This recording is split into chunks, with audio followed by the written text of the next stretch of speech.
انشاءاللہ تعالی کوشش کریں گے کہ ربیع الاول شریف کا گفٹ انہیں شروع میں یہ مل جائے ان آیات کی شکل میں، کیونکہ انہوں نے بہت کچھ مشہور کیا ہے جی. وہ ایک حضرت عمر کے زمانے میں کوئی امام مسجد تھا تو وہ روزانہ فجر کی نماز میں پڑھتا تھا عبس و تولی، تو حضرت عمر نے اس کو قتل کروا دیا.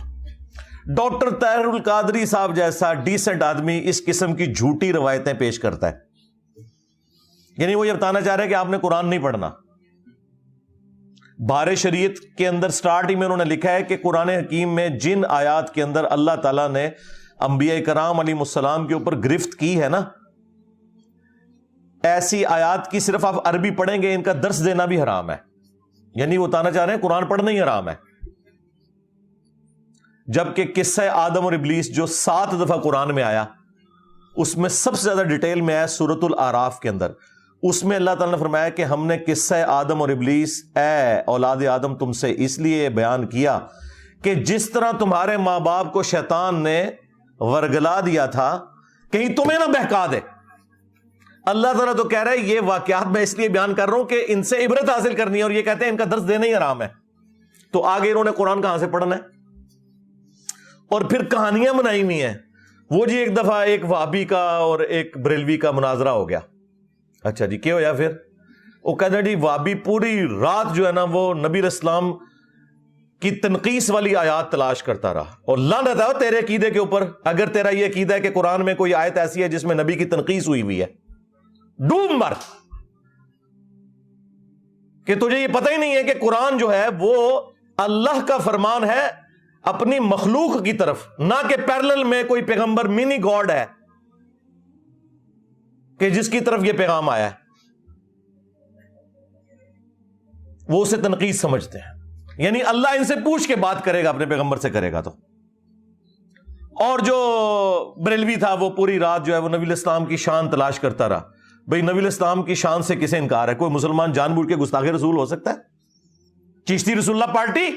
ہاں بولا گا تینوں سمجھ آئے گا. کہنا نہیں ساڑھے بابے کس طرح گستاخ ہو سکتے ہیں؟ ہاں تھانوی رسول اللہ کل تک غلط سی، چشتی رسول اللہ کل تک ٹھیک سی، آج غلط ہو گیا میری وجہ نال. اوے پہ گیا جی تھوڑے بابے نو، اوے پہ گیا جی وہ تک ہے کلپ، اوے پہ گیا جی تھوڑے پیواں پیراں نو سر نکلو باہر. اسی پھر بھی نوکری ادا کر دے پے، اسی پھر بھی نوکری ادا کر دے پے. اوے مرزے دے خلاف تھوڑے پیو نے کرنیاں نے، نکلو باہر. سٹیج پر بیٹھنے والے ہاتھ کھڑا کر کے بتائیں، مجھے بتائیں یہ کام ٹھیک ہے کہ نہیں؟ تماشا کرتے ہو پھر کہتے ہیں مسلک کا کام نہیں ہوتا. مسلک والوں کو تم خود رگڑتے ہو، اور جڑا تواڈے پیواں نو پے گیا ہوں تسی چوپ بیٹھے ہو. اور نکلو باہر. پہ گیا، بالکل پہ گیا. میں تھوڑی بادشاہی کیتی ہے تساں یار. دیکھ لو 1200 سال میں جو عزت انہوں نے کمائی تھی، ان 12 سالوں میں اس طرح ایک نعرہ انہیں لے ڈوبا ہے اللہ کے فضل سے. میرے نبی سا ہے ہی کوئی نہیں، تیرے بابے تے شے ہی کوئی نہیں، نبی کے جیسا ہے ہی کوئی نہیں، بابے تے شے ہی کوئی نہیں. الحمدللہ. تو یہ انہوں نے نا ڈھکوسلا مچایا ہوا ہے اس قسم کی باتیں. اور یہ میں اس لیے کر رہا ہوں کہ میں خود 31 سال تک بریلوی رہا ہوں. یہ ساری کہانیاں ہم نے اللہ کے فضل سے، یا کہہ لیں کہ اللہ کے غضب سے، اپنے علماء سے، اپنے گھر والوں سے، اپنے ماں باپ سے بچپن سے ہی سیکھ لی ہوئی تھی. 31 سال تک میں بھی بریلوی رہا ہوں. تو اس لیے ہم سے کوئی بات چھپی بھی نہیں ہے کہ یہ کون کون سی شیطنت ہے جس کے ذریعے یہ حملہ آور ہوتے ہیں مسلمانوں کے عقائد کے اوپر. کیونکہ اسی لیے تو ہم نے عرض کیا ہے کہ وہ بھی کیا دن تھے، ہم بھی ایک جن تھے. آج ہم دیو ہیں، جنوں کے بھی پیو ہیں، بلکہ دیو کے بھی پیو ہیں. اے دیو بند والا دیو، اے پیو والا نہیں جے او نہ سمجھیو. اے جیسے کہتے ہیں نا کہ استاد روحانی باپ ہوتا ہے، تو یہ روحانی پیو والی بات کر لیں. ہاں یہ وہ والی ہے، بگوٹن والی نہیں بات کر رہا میں. تو اس لیے قرآن حکیم کے حوالے سے اپنے آپ کو بالکل کلیئر کر لیں. ہمارے پلے اگر کوئی شے ہے نا تو وہ یہی کتاب ہے.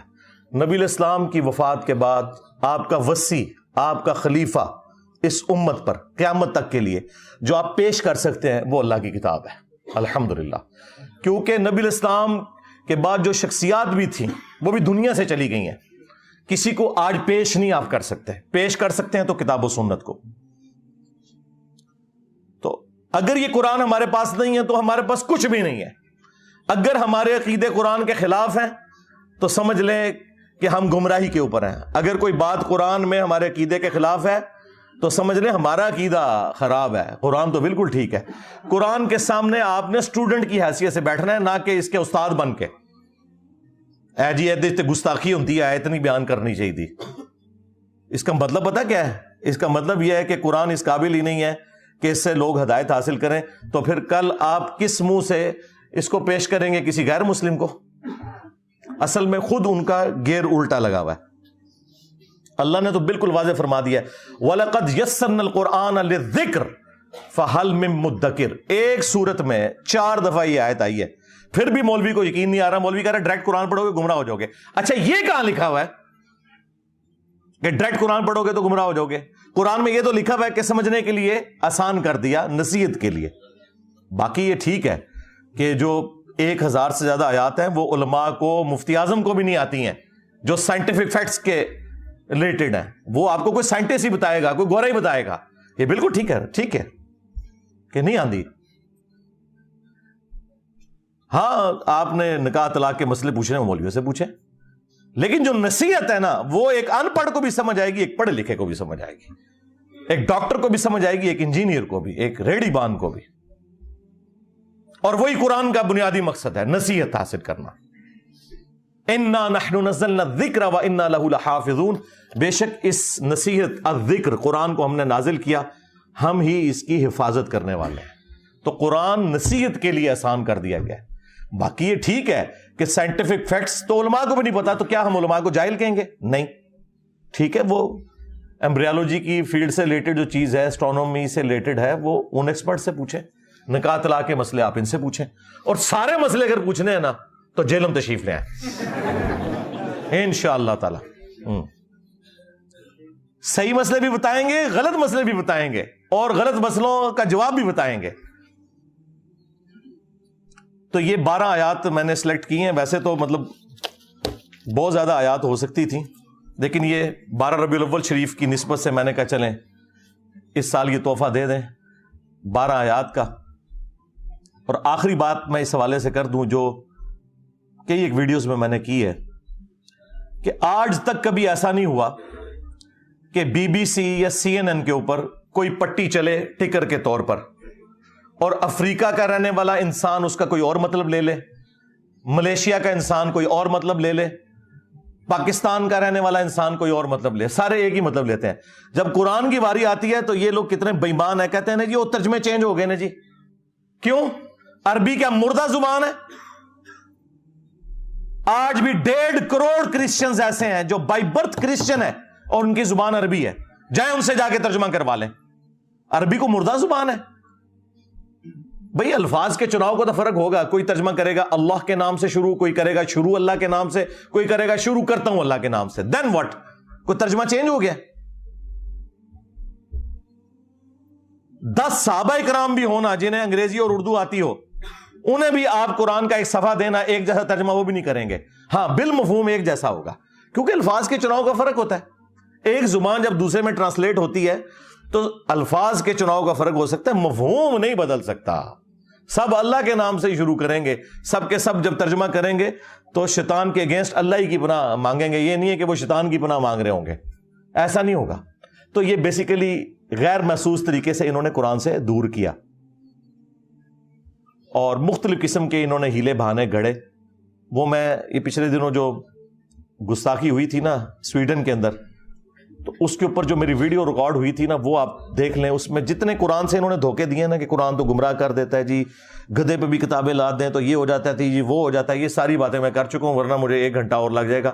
وہ سویڈن والی جو ویڈیو ہے نا میری قرآن حکیم کی گستاخی کے حوالے سے، وہ آپ دیکھیں، انشاءاللہ تعالی آپ کا کنسیپٹ اس حوالے سے کلیئر ہو جائے گا. میری ایک اور ویڈیو آپ ضرور دیکھیں، شیطانی توحید، شیطانی بابوں کا فتنہ.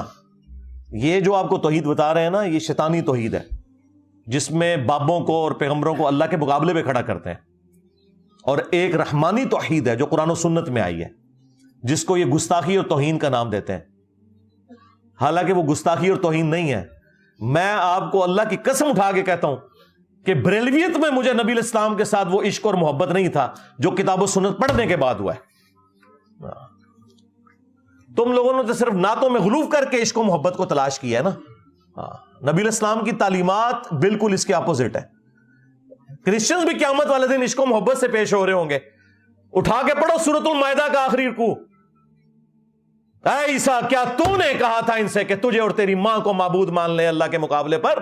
من دون اللہ، یہ کہتے ہیں من دون اللہ بتوں کے بارے میں، اور عیسیٰ ان کی ماں کے بارے میں من دون اللہ آیا سورۃ المائدہ میں۔ تو عیسیٰ ابن مریم کیا کہیں گے؟ یا اللہ، مجھے کب شایا تھا میں کوئی ایسی بات کرتا جس کا میں اہل ہی نہیں۔ میں نے تو ان سے وہی کہا تھا جو تو نے میری طرف وہی کیا تھا کہ عبادت کرو اس اللہ کی جو میرا بھی رب ہے تمہارا بھی رب ہے۔ اگر میں نے ان سے کوئی ایسی بات کی ہے اللہ تو تیرے علم میں ہوگی، کیونکہ جو تیرے جی میں ہے وہ میں نہیں جانتا، اور جو میرے جی میں وہ تو جانتا ہے، اور تو سارے غیبوں کا جاننے والا ہے۔ دیکھیں کانفیڈنس کس طرح عیسیٰ ابن مریم کا لوز ہو جائے گا، حالانکہ کہا نہیں ہوا، پھر بھی کہا یا اللہ اگر میں نے کوئی بات کی ہے تیرے علم میں تو ہوگی، مجھے نہیں پتا تیرے جی میں اس وقت کیا ہے، میرا سب کچھ تیرے سامنے ہے۔ اب یہ تیرے بندے ہیں، چاہے انہیں عذاب دے چاہے چھوڑ دے۔ اللہ تعالیٰ فرمائے گا آج وہ دن ہے سچوں کو صرف سچا عقیدہ ہی فائدہ دے گا۔ عیسیٰ کے جیسا ہے ہی کوئی نہیں، تیرے سارے بابے شاہی کوئی نہیں۔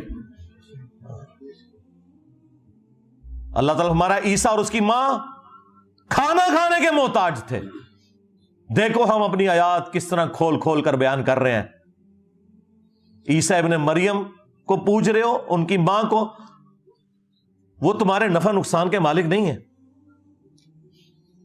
اللہ سب کچھ سننے والا ہے، جاننے والا ہے۔ یعنی عیسیٰ ابن مریم اگر کسی کے نفع نقصان کے مالک نہیں، بابت شاہی کوئی نہیں۔ کہتے نہیں جی وہ تو عیسائیوں کو کہا گیا ان کی عبادت نہ کرو، اگے پڑھ، اگے لکھے ہے کہ وہ تمہارے نفع نقصان کے مالک نہیں۔ عبادت کرو نہ کرو یہ دوسری چیز ہے، نفع نقصان کے مالک ہی نہیں۔ شرک کیا کرسچنز نے، اللہ تعالیٰ نے غصہ عیسیٰ ابن مریم کو سینٹرڈ کرتے ہوئے کرسچنز کے اوپر نکالا۔ لقد کفر الذین قالوا ان اللہ هو المسیح ابن مریم، بے شک وہ لوگ کھلا کفر کر رہے ہیں جو کہہ رہے ہیں کہ عیسیٰ ابن مریم ہی اللہ ہے۔ قل فمن یملک من اللہ شیئا، اے وہی لفظ دے شیئا، بابے دے شاہی کوئی نہیں۔ اے نبی تم فرماؤ بھلا اللہ کا کوئی کیا بگاڑ لے گا؟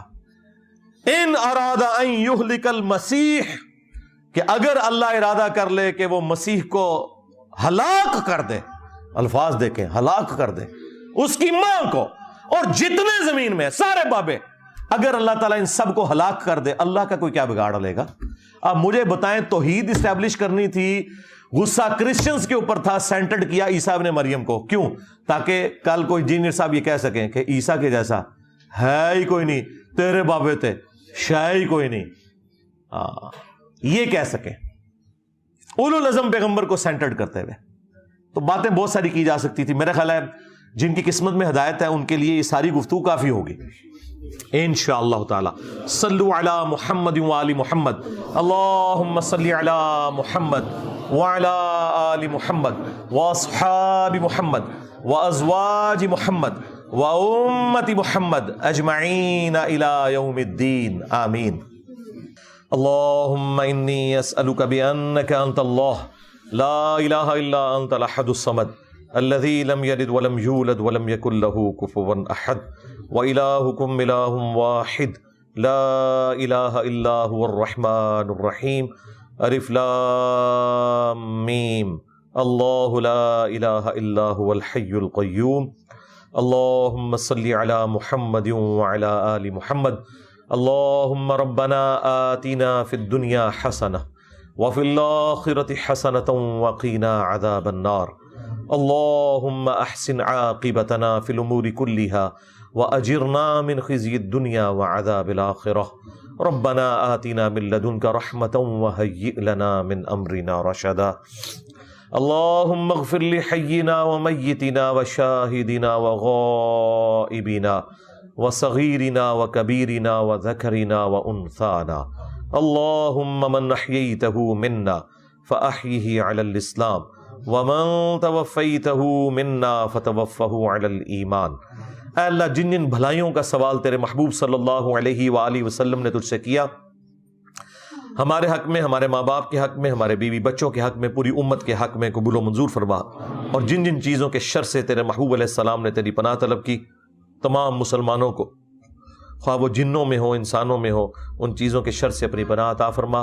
بالخصوص انڈیا میں، کشمیر میں، چائنا میں، فلسطین میں، یمن میں، عراق میں، شام میں، افغانستان میں، پاکستان میں، جہاں کئی مسلمان کس پرسی کی زندگی گزار رہے ہیں، غیب سے ان کی عزت، آبرو، جان و مال کی حفاظت فرما۔ اے اللہ ہمارے ملک پاکستان کی خیر فرما، پورے عالم اسلام کی خیر فرما، اندرونی اور بیرونی خطرات سے محفوظ فرما، حاضرین کے دلوں میں جو جو نیک اور جائز دعائیں ہیں قبول منظور فرما۔